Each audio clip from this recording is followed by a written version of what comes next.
Bonjour. But essentially, what I wanted to do was help explain the sexual revolution, particularly as it manifests itself in our current transgender moment, to Christians, interested non-Christians, and to set the sexual revolution within a broader sweep of the intellectual history of Europe over the last 300 years.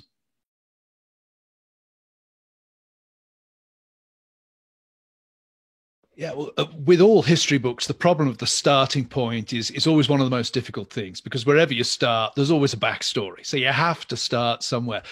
Could have definitely have started with Descartes. I think the big thing for me is this inward movement that takes place really from the late Middle Ages onwards, but we find it expressed particularly sharply by Descartes in his quest for certainty. So I could have gone back to Descartes. I chose Rousseau because what Rousseau does that Descartes doesn't is two things. One, Rousseau really emphasizes the emotions. And I think a lot of what we see today is, to simplify it, is emotionally driven. It's about feelings and desires. And Rousseau is really a superb figure for articulating that. He also inspired a very influential cultural movement we now call Romanticism.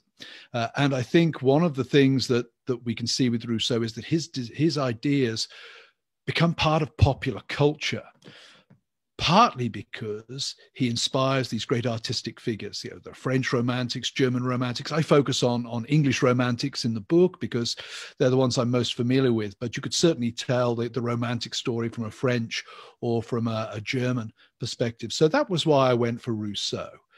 We tend to think in terms of authenticity of the self now, and that's really a big Rousseau kind of idea, I think.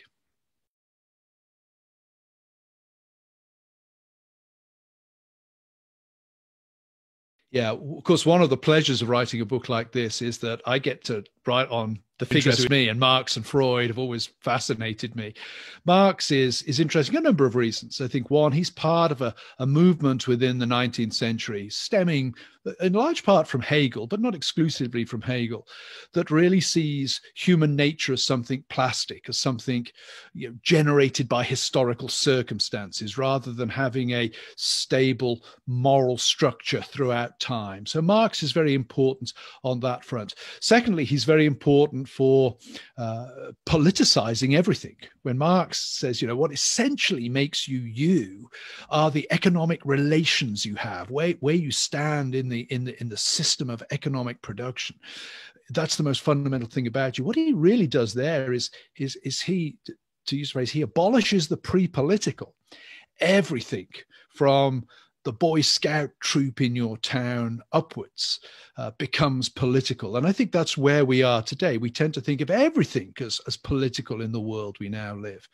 Freud is critical because he's the man who more than anybody relates the notion that yes, you are, as Rousseau thought, we are our inner desires and feelings, but guess what? The most fundamental aspect of those inner desires and feelings is that they're dark and sexual. And Freud really helps fashion that notion of the self, where sex ceases to become an activity and becomes a fundamental part of your identity. If you read the Bible, sex is really treated in the Bible as an activity. It's something people do. There are correct ways of doing it, and there are immoral ways of doing it in the Bible, but it's not asserted as an identity. We now routinely think in terms of straight, gay, lesbian, bi. These are identity terms that really require us to see our sexual desires as being the fundamentally constitutive part of who we are as selves.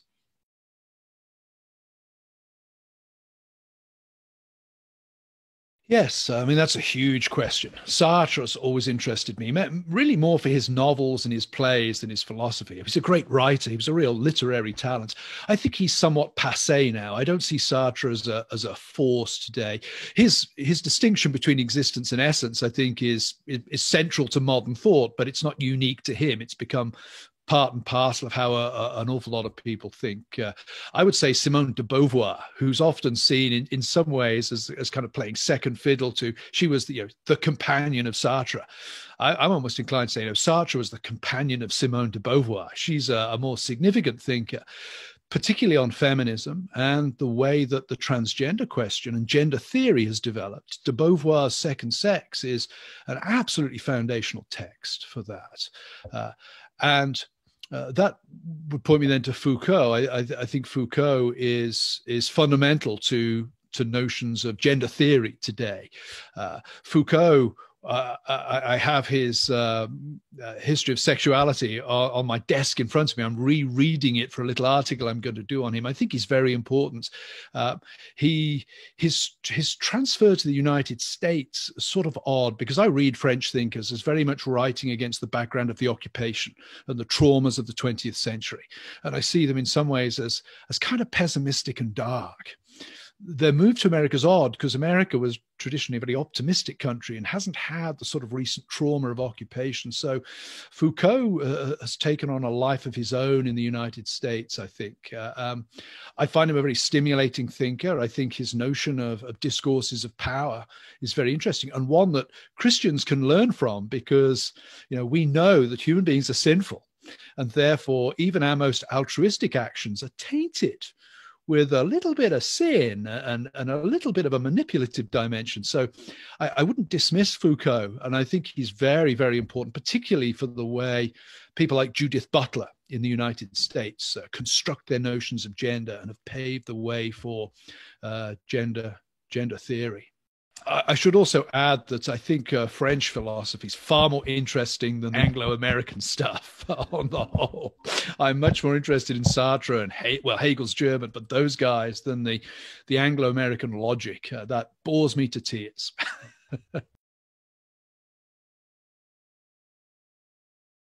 Yeah, that's a very good question. And I'd have to preface my answer by saying, don't read my book as being a sort of story of decline. It's a descriptive book.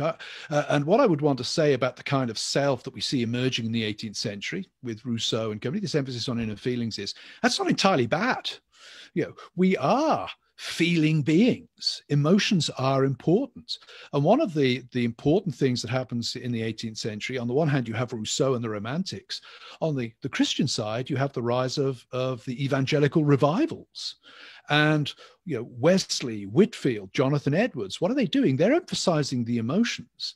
And that's not an entirely bad thing. We are emotional beings. And it also helps bring out the urgency of the gospel and the need to existentially close with the gospel in a way that was muted in the Middle Ages, and even to some extent, I think, in the Reformation. So the first thing I'd want to say is not all aspects of this expressive emotional self are wrong. It's a phenomenon. It's neither good nor bad. It depends which way you take it.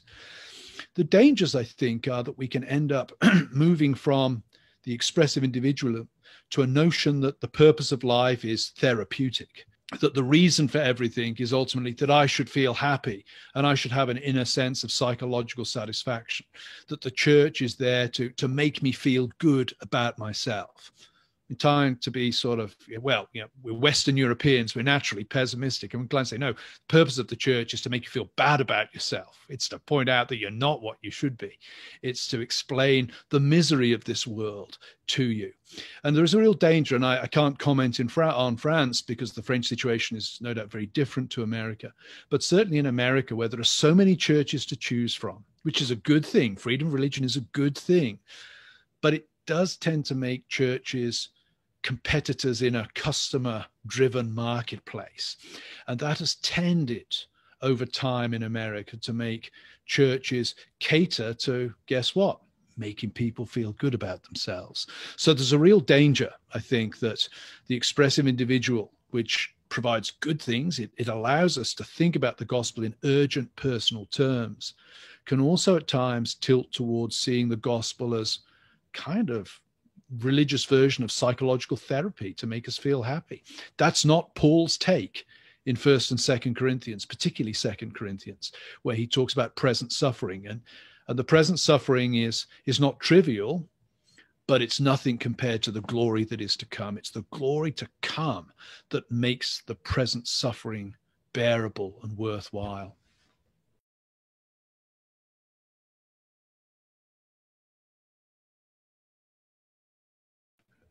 Excellent questions to which there are no simple and straightforward answers. To the first half, I would say Christians need to be self-disciplined on one level. We need to not become just a religious reflection of the angry world around us. I've become very conscious in my own writing over the last couple of years. Take out the adjectives, man, tone it down, keep a calm voice, even when you're being goaded. So I think Christians need to not take the angry bait. And my book is a very calm book from that perspective. I think the church needs to be, I like to think of the church not so much as involved in culture war, as being an arena of cultural protest. We protest the culture by being that which the culture is not. We love each other. We care for each other. We look after each other. We speak with kindness to those outside. So I think that's going to be a very important part of the church's response to the current climate. It's not just a question of finding the magic idea that will persuade everybody we have the truth. I think it's demonstrating a better way in the way we hold ourselves, the way we relate to each other. The second part of your question was about pronouns. Difficult to generalize. I could see a situation where I'm faced with somebody who says, I'm not even going to listen to you unless you use my preferred pronoun. And that faces you as a pastor with a tough situation. Do you cut off the conversation there on that point? Or do you find a way around it? I could envisage, I'm not saying that this should happen every time or even in a majority of cases. I could certainly envisage a situation where I would say to that person, I am going to use your preferred pronoun. I really don't agree with what you're doing. But for the sake of the conversation I think we need to have, I'm willing to make that concession for you. I could see hypothetically a situation where that might occur. So on the pronoun issue, I'm a work in progress on that. And I think probably it isn't a question of one size fits all. I definitely tilt towards no, I'm going to use the real pronoun because I don't want to go along with your deception. But I don't want to rule out a circumstance where, as a short-term tactical move, if you like, it might be worth making that concession just to keep a conversation going. I think all Christians, we have to think in these situations that when we cut off a conversation with somebody, they're no longer going to talk to us, they're going to talk to them. And I think in every conversation, that point may come at some point, but we need to make sure it's the right point. We need to take that stand at the right moment and not a moment too soon.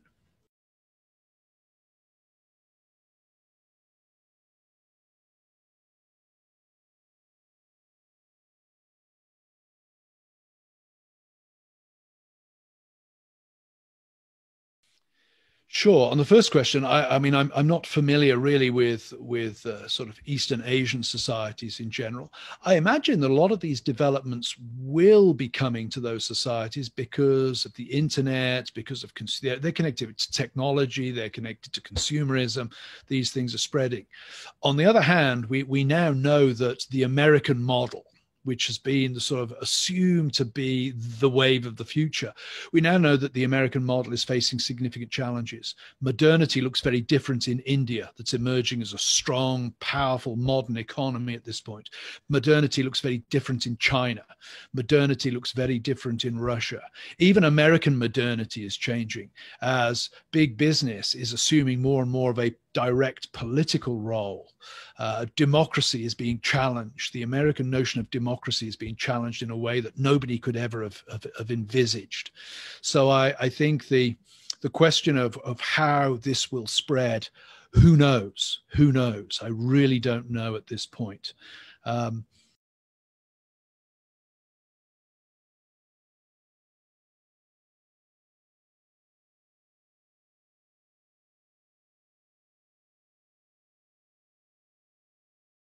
In terms of books to read, I think Charles Taylor is masterful in his analysis of the self. Now, unfortunately, Charles Taylor has never had the editors that he needs. His great books are massively long, even longer than mine, twice the size of mine. I would recommend, if you really want to get into Taylor, though, get hold of his small book. It's in America, it's The Ethics of Authenticity. In Europe, I think it's The Malaise of Modernity. That takes you to the heart of his thinking about the self. Then get hold of James K.A. Smith's book, How Not to Be Secular, which is a guide to Taylor's massive tome, A Secular Age.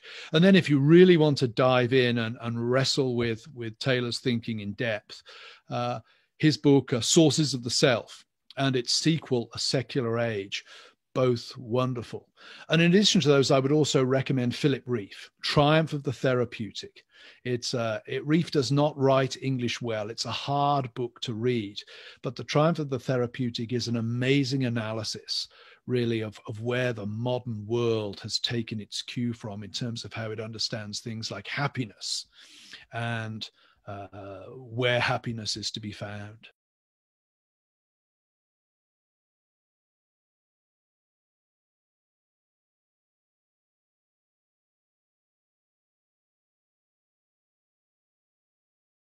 I think we're still seeing the outworking of the thinking of people like Michel Foucault in the work of Judith Butler and company. So I think we will continue to see further philosophical reflection on gender. And I think that will be extended to, I won't say to sort of species, but I do think the work of Butler and company will have implications beyond our understanding of humanity. I think the rise of robotics is very important. Now, I'm not sure who is the cutting edge in that, but it's distasteful to talk about sex robots. But that raises all kinds of interesting ethical questions for society. As a Christian, is it adultery to use a sex robot? How do we parse that kind of moral question? And so I think the area to look at really for philosophy, interesting philosophy anyway, will be ethical thinking relative to the development of robotics. Who knows where that will go, but that's the leading edge, I think, of what's going to happen in the future.